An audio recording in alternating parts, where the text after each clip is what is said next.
আল্লাহ তাআলা পক্ষীকুলকে তাওয়াক্কুলের সবচেয়ে বড় মডেল হিসেবে হাদিসে উল্লেখ করেছেন। পক্ষীকুলগুলোকে আমরা দেখি, এরা সবাই প্রত্যেকদিন সকালবেলা উড়ে যাচ্ছে আকাশ দিয়ে, কোন অজানায় কোন যেন দূরত্বে তারা চলে যাচ্ছে। আবার সন্ধ্যাবেলায় আসরের পরে মাগরিবের পূর্বে লক্ষ্য করলে দেখবেন তারা আবার তাদের আপন নীড়ে ফিরে যাচ্ছে। কারণ তাদের 100% তারা ঘরে বসে এটা করতে পারতো যে আমি বাসার মধ্যে বসে আল্লাহ ভরসা, আল্লাহ খাবার পাঠিয়ে দিবে। সেটা না করে তাদের গন্তব্যে খাবারের যেখানে পাওয়া যাবে সেখানেই তারা চলে গেল। আবার সন্ধ্যাবেলায় তারা খাবার নিয়ে ব্যাগ করে চলে আসলো। উঠতে হবে, চেষ্টা করতে হবে, ডানা মেলতে হবে। বসে বসে ঘরের মধ্যে বাসার মধ্যে বসে আল্লাহ ভরসা এটা করলে হবে না।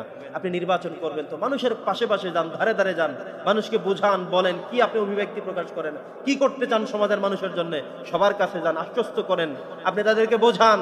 আপনি যত কিছু প্রসেস আছে সবকিছু আপনি কমপ্লিট করে ভালো একটি সামাজিক অবস্থান তৈরি করে তারপরে আপনি আল্লাহ ভরসা করেন।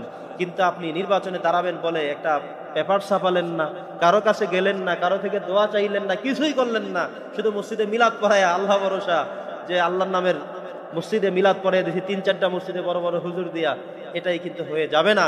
বরং আমাদেরকে প্রত্যেকটা জায়গায় আমাদের চেষ্টা, আমাদের কষ্ট, এটাকে আমাদের অ্যাপ্লাই করতে হবে, এটা আমাদের বুঝতে হবে।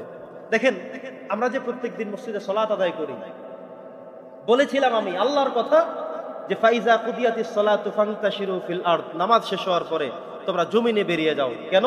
ওয়াবতাগু মিন ফাদলিল্লাহ, তোমরা আল্লাহর অনুগ্রহ অন্বেষণ করো, রিজিক খোঁজো। ঠিক একই দোয়াটা আমরা মসজিদ থেকে বের হওয়ার সময় পড়ি, আল্লাহুম্মা ইন্নী আসআলুকা মিন ফাদলিক।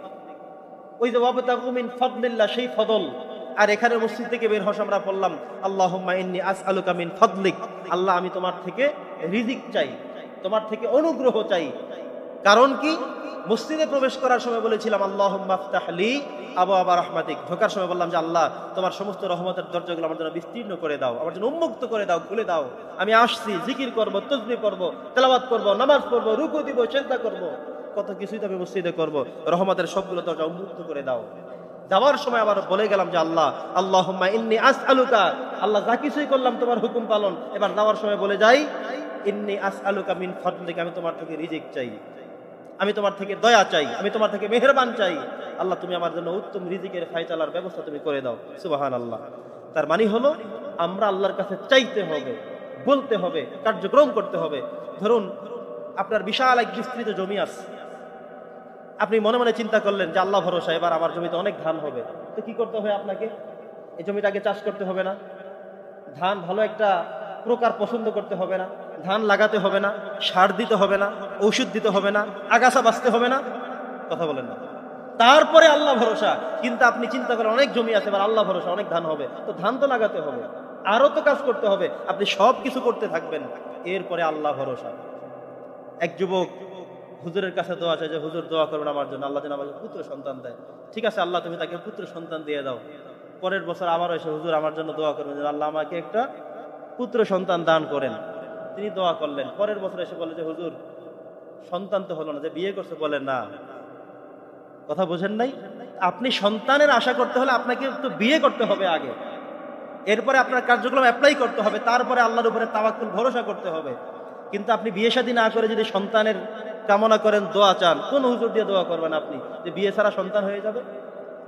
তো আমাদের দায়িত্ব হলো আমরা আমাদের জায়গা থেকে যত কার্যক্রম আছে, চেষ্টা আছে, কষ্ট আছে, আমরা সব করব। করার শেষে এসে ফলাফলের জন্য অপেক্ষা করব কার কাছে?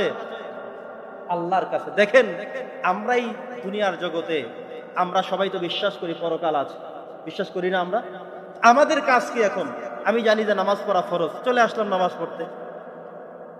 রমজান মাসের কথা জানি, রমজান মাস আসলে আমাকে রোজা রাখতে হবে, রাখলাম আমি রোজা। আমি জানি কোনো ব্যাপার দেখে মহিলা আসলে আমাকে পর্দা করতে হবে, করলাম আমি পর্দা। আমি জানি যে সুদ ঘুষ খাওয়া হারাম, সেটা থেকে মুক্ত থাকলাম। তার মানে হলো আমি সমস্ত কষ্টগুলো করে যাব। কিন্তু এই সুদ না খাইলেই আমি জান্নাতে চলে যাব, গ্যারান্টি আছে? নামাজ পড়লে নামাজ দিয়েই যে শুধুমাত্র জান্নাতে চলে যাওয়া যাবে এমন কোনো গ্যারান্টি আমরা কেউ দিতে পারবো না।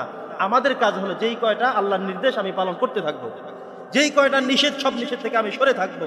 এই সব কিছু করার মধ্য দিয়ে প্রত্যেক দিন আমি আল্লাহ ভরসা করবো, আল্লাহ তোমার হুকুমগুলো ঠিক মতো মানবার চেষ্টা করি, আল্লাহ তুমি আমাকে পরকালে ক্ষমা করে দিও। প্রত্যেকটা মোনাজাতে, প্রত্যেকটা দোয়াতে, প্রত্যেকটা লাইলাতুল বারাতে, কদরে, নিসফুমিন শাবানে, সমস্ত জায়গায়, সব সময়, গুরুত্বপূর্ণ সময় আমরা তো একই কথা বলি, একই দোয়া করি, আল্লাহ মাফ করে দাও, আল্লাহ পরকাল আমার জন্য ভালো করে দাও, আল্লাহ তুমি নাজাতের ব্যবস্থা করে দাও। কথা বলে ঠিক কিনা? প্রত্যেক দিনই আমরা আল্লাহর কাছে চাই। তার মানে হলো আমি আপনি কোনো ইবাদত করি এটা বলার সুযোগ নাই, এইটা করার মধ্য দিয়ে আমি জান্নাত পেয়ে গেছি, আমার জান্নাত হয়ে গেছে, আমার জান্নাত ঠেকায় কে, এই কথা বলবার কোনো সুযোগ কি আছে? এখানে আমরা কেউ বলতে পারবো?